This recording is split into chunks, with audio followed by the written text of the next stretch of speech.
A wild fox. Go up to him. Don't be afraid. Run, jump, enjoy your new body. This week in game news, Gamescom kicked off in Kuln this week and brought a bunch of awesome announcements. A long-lost Game Boy RPG has risen from the grave of cancelled games. Intel unveiled a VR headset. Brace Yourself Studios has hired Tim Keenan and Jeremy Phillips. Capybara's Below has been delayed to an unspecified date. Final Fantasy XV has been delayed to November 29th. The Submariner expansion for Sunless Sea is coming out October 11th. Some fresh screenshots of the upcoming adventure game Siberia Free have been released, and believe it or not, we have cool news regarding the Microsoft HoloLens. This is the Black Man and Robin Game News Update.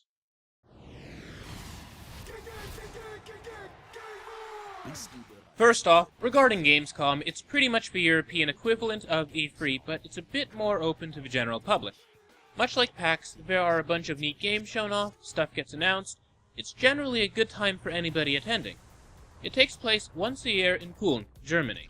Regarding some stuff that was announced this year, Microsoft came out and announced that, after 3 years of the id at Xbox program, they're bringing their Xbox Game Preview program, basically the equivalent of Steam Early Access, over to Windows 10. Everspace, which is currently in development, will be the first game on that program. Now this is an interesting move, really. I mean, if I wanted to play an unfinished game on PC, I'd just try the Early Access stuff on Steam. There has been some speculation that Microsoft has been trying to compete with Valve in the PC game market space, and indeed, this seems like a push in that direction. The thing is, however, they're gonna have to bring something new to the table if they want to actually compete with Valve. Personally, I have mixed feelings about Microsoft trying to take over a chunk of the PC games market. On the one hand, I like the idea of Steam having competition. I mean, sure, Steam itself is a pretty decent platform. It has a wide variety of games, and in general, it works pretty well. Unfortunately, Steam isn't perfect. Sometimes customer support on Steam is great, other times you wait 3 months and get a form letter response. And here's the kicker, sometimes the form letter is for a completely wrong problem, but that's another discussion for another day. The thing is, the overwhelming majority of PC games sold are sold through Steam. The lack of any proper competition for Steam puts the PC gaming market into a relatively dangerous position. Thus far, Steam has been pretty fair, but what happens if some mega corporation comes along and decides, hey, let's buy Steam and then let's charge people for every minute they spend playing games? I mean, sure, it's an extremely unlikely situation, but you get the idea. What's more, having some competition could drive Valve to make Steam a little bit more competitive. Maybe it could push them to improve their customer support, for instance, or add valuable features. That said, do we really want Microsoft to be the competition for Valve? Last time they sold games on PC, it was through Games for Windows Live, which, as we all remember, was something of an abomination. It was this awkward, DRM-encrusted, web-connected thing that hardly ever worked. Games for Windows Live sucked for years. Microsoft eventually just killed it, but the whole thing put a bad taste in everybody's mouth. Anyway, the time has come for me to stop babbling, so I just want to ask, what do you think? Should Microsoft be breaking into the PC gaming market like this? Hit us up on Twitter at BlackManandRobin and let us know. We'd be happy to share your thoughts on next week's episode. There was some news about Star Wars Battlefront out of Gamescom this week. For starters, the game's next expansion pack will bring a mode titled Battle Station. Now, this mode will introduce the Death Star to the game. The Battle Station mode is a multi-phase mission. Now, in Phase 1, players will pilot X and A wings against TIE fighters and interceptors. This takes place in outer space, at long last. Now, outer space combat was in the previous Star Wars Battlefront games, but was kinda lacking in the new one, so it's nice to see them bringing this in. Now, after the Rebel Starfighters beat the TIE Fighters and take down the Star Destroyer, Phase 2 begins, in which players fight inside the Death Star. Then, in Phase 3, they head back into outer space to blow up the Death Star and save the world. Galaxy. Universe. However big it's supposed to be in Star Wars. Now, besides this new mode, this expansion also brings fresh blasters and a couple of hero units, Bossk and Chewbacca.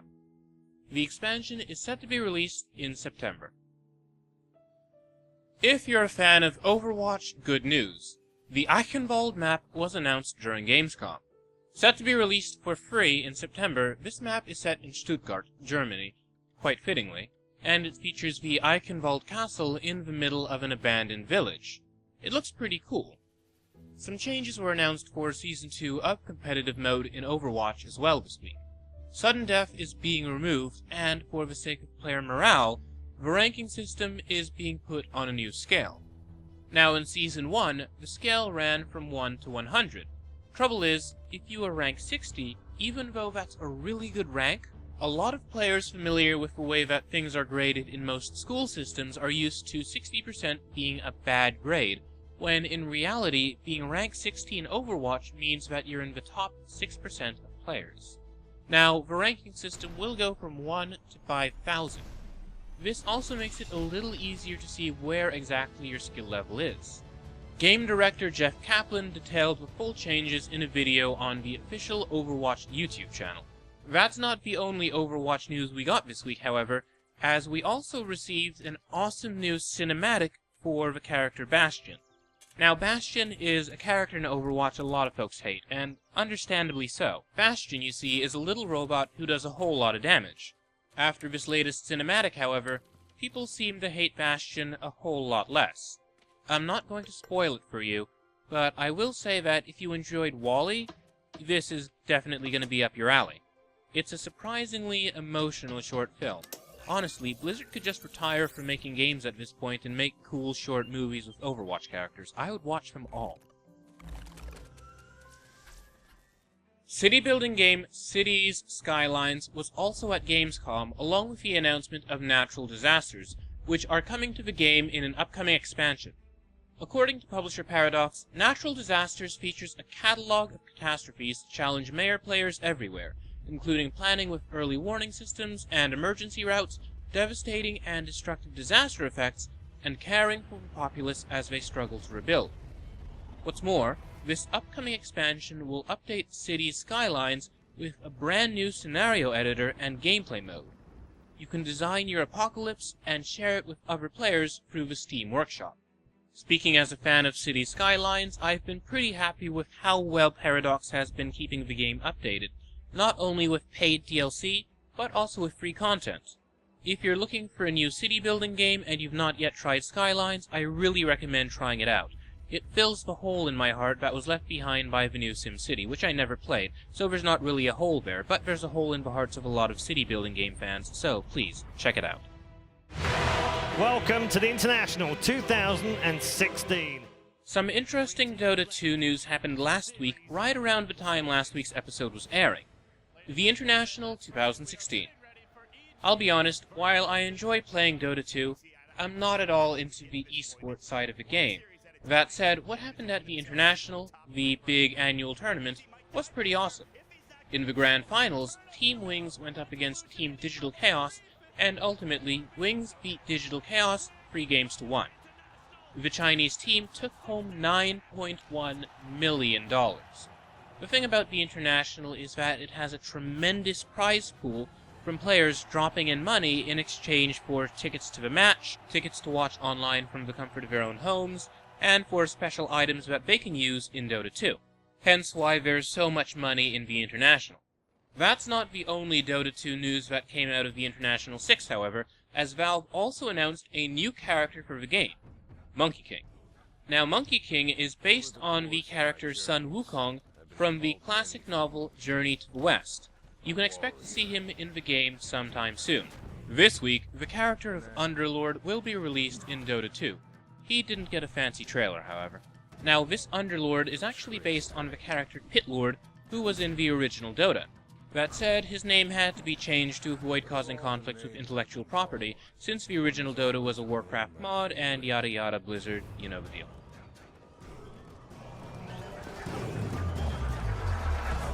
King.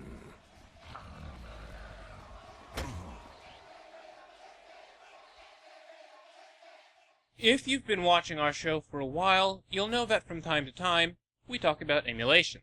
A while back we showcased 3D NES, an NES emulator that allows you to play NES games in 3D. Well, a very similar concept has been employed for the Microsoft HoloLens. Now, in case you've not heard of it, the HoloLens is an upcoming augmented reality headset that projects imagery over your view of the real world. Last week, a hard-working developer released a video showing off the alpha of an emulator called N3S, which projects 3D NES games into the real world. The software isn't yet available to download, though you can get the source code through GitHub. You can find out more about N3S from n3s.io. In virtual reality news, during this year's Intel Developer Forum, Intel CEO Brian Krzanich unveiled Project Alloy, what they're calling their all-in-one virtual reality solution. This virtual reality headset is wireless and doesn't have any dependence on external sensors placed around the room for augmented reality and hand tracking. It does, however, use cameras attached to the headset itself. It's really designed to function independently instead of relying on a computer. Alloy is its own computer built into a VR headset. What's more, Intel has plans to open the hardware and provide open APIs for the system in 2017. This week, we have a little bit of Pokemon Go news, and it's that Pokemon Go has driven sales of the Nintendo 3DS. According to Nintendo, their handheld systems sold 80% more units this July compared to the same time last year. The games Pokemon Omega Ruby and Alpha Sapphire, as well as Pokemon X and Y, also saw significant sales boosts. Nintendo says that the popularity of Pokemon Go is the reason for the spike in the popularity of the other games. Apparently, people wanted a real Pokemon game. The next game in the series, Pokemon Sun and Moon, are coming to the 3DS on November 18, 2016. We do have a little other Pokemon Go news.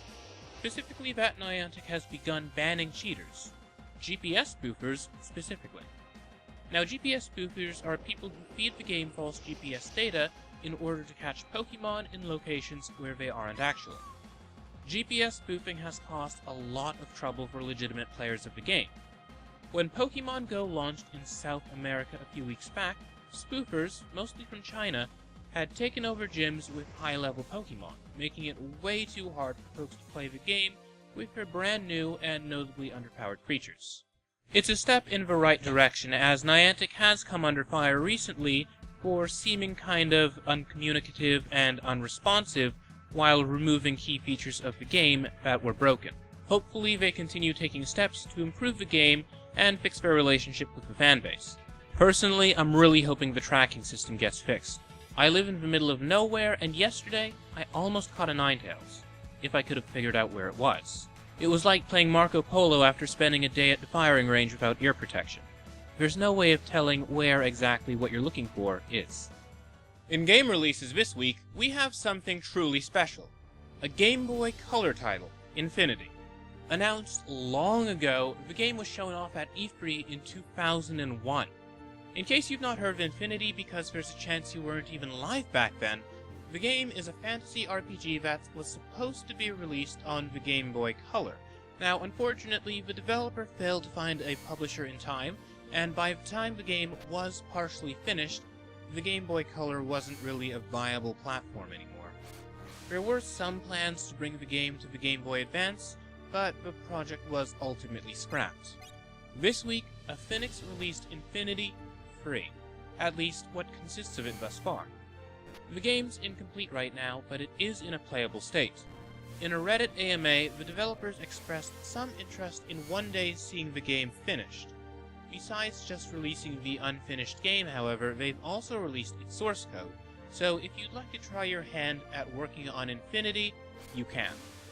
Personally, I love the concept of this, and I'm glad that a game, which was almost forgotten, managed to re-emerge so spectacularly.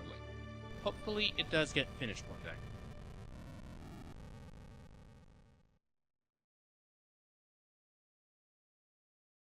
Moving on to more modern games, Monsters and Monocles went into early access over on Steam, and I've been hearing nothing but good things about this game. It's a top-down roguelike game about posh English gentlemen fighting all sorts of ridiculous monsters. It has a cute, very polished pixel art style, and local co-op for up to 4 players. Monsters and Monocles has been in development for the last couple years.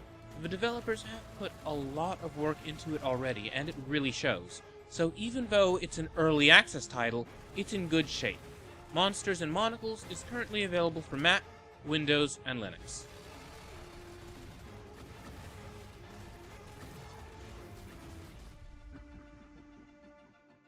The sequel to Grow Home, titled Grow Up, was released on Steam this week.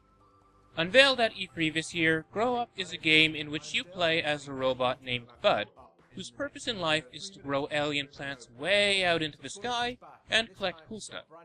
I feel a little ashamed that I own the original game and I've not yet played it. That said, both Grow Home and Grow Up have gotten great reviews. What I've been hearing about Grow Up is that it's a lot like its predecessor, but it introduces a few new mechanics and a much bigger playspace. Check it out if it sounds like your sort of game. If you're a Wii U owner in search of a new platformer, you might want to take a look at Poncho. This game was previously released on Steam for Mac, Windows, and Linux. Now, the game's got an interesting mechanic in that it's a 2D platformer with 3D layers. Your cute little robot character can hop between these layers. Now, the game received a generally positive reception a while back, so if you're looking for something fun to play on the Wii U, where it was released this week, check out Poncho.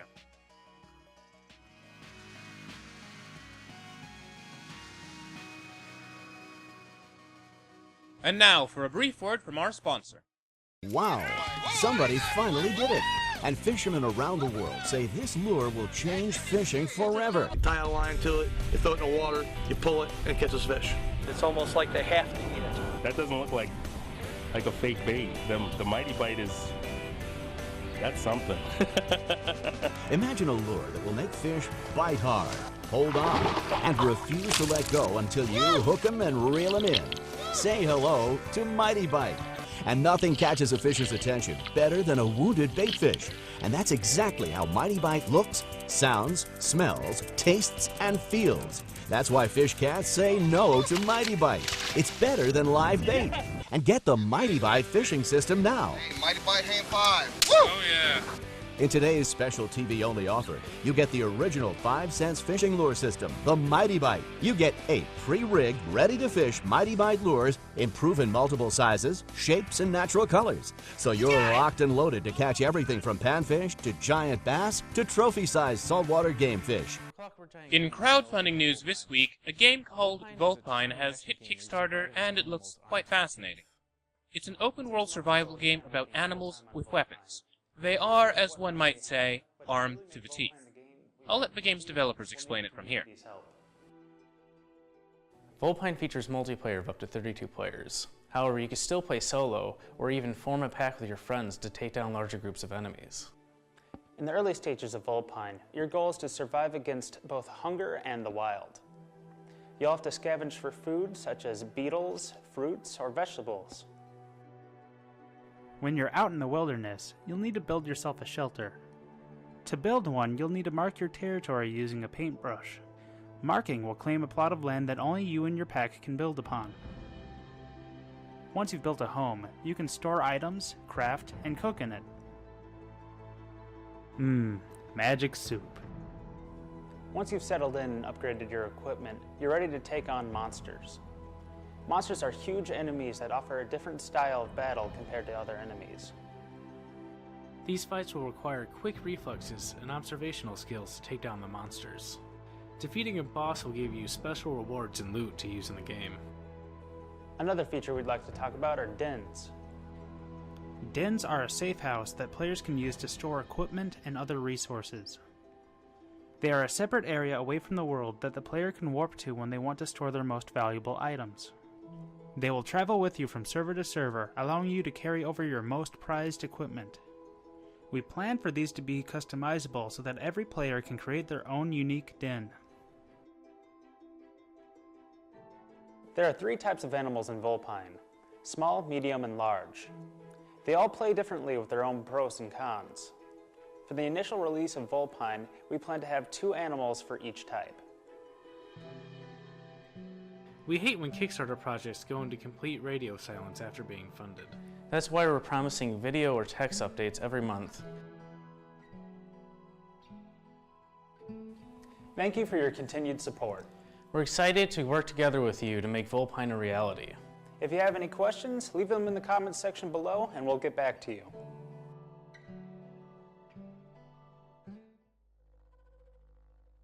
If you're looking for a good deal on a great game, you may want to check out the Ubisoft Club. Now, as part of Ubisoft's 30th anniversary, they've been giving away a different game every month. This month, they're giving away Rayman Origins, which came out a few years back and, in general, is a fantastic platform. If you'd like to claim it, just head to club.ubi.com. There is one catch, however. You need to download the game through Uplay. Yeah, sorry about that, folks. That said, Rayman Origins is just good enough to make up for it. Now, if you don't want to use Uplay, and you don't mind paying money for great games, check out the Humble Indie Bundle 17, which debuted this week. Now, the Humble Indie Bundle 17 is absolutely fantastic. In the Pay What You Want tier is Lethal League, The Beginner's Guide, and Galaxy. Beat the average price paid and receive Lovers in a Dangerous Space-Time, Octodad, Dadliest Catch, and Super Time Force Ultra. If you pay $10, you'll receive the fantastic roguelike Nuclear Throne. Now, out of all the games in the bundle thus far, I've only played Octodad, which, I've discovered, actually features co-op gameplay. In case you're unfamiliar with it, in Octodad, you play as an octopus who's trying to disguise himself as a normal human. Trouble is, he has to do normal human things with floppy octopus limbs, which are awkward to use on land. It's a silly game, and it's surprisingly fun with co-op. It's well worth checking out. Finally, we have the latest trailer for the upcoming Shiness, a fantasy ARPG that's set to be released at the end of the year on the Xbox One, PlayStation 4, and Windows.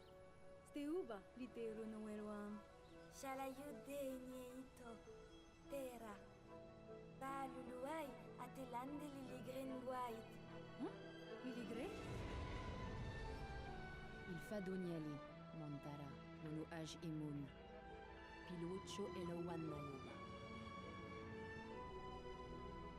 Ewennu, Shabeki Dangaun Takfu, Wifras Bewa, Guvarjizak Nolanda, Dorian Nigel.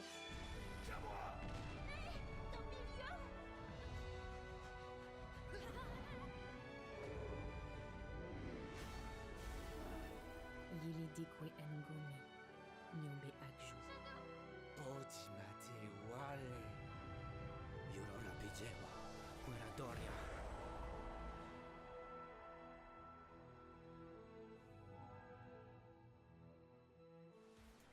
Well, that's it for this week's game news. For all the latest game news, reviews, previews, and interviews, be sure to follow at Blackman and Robin on Twitter and Instagram.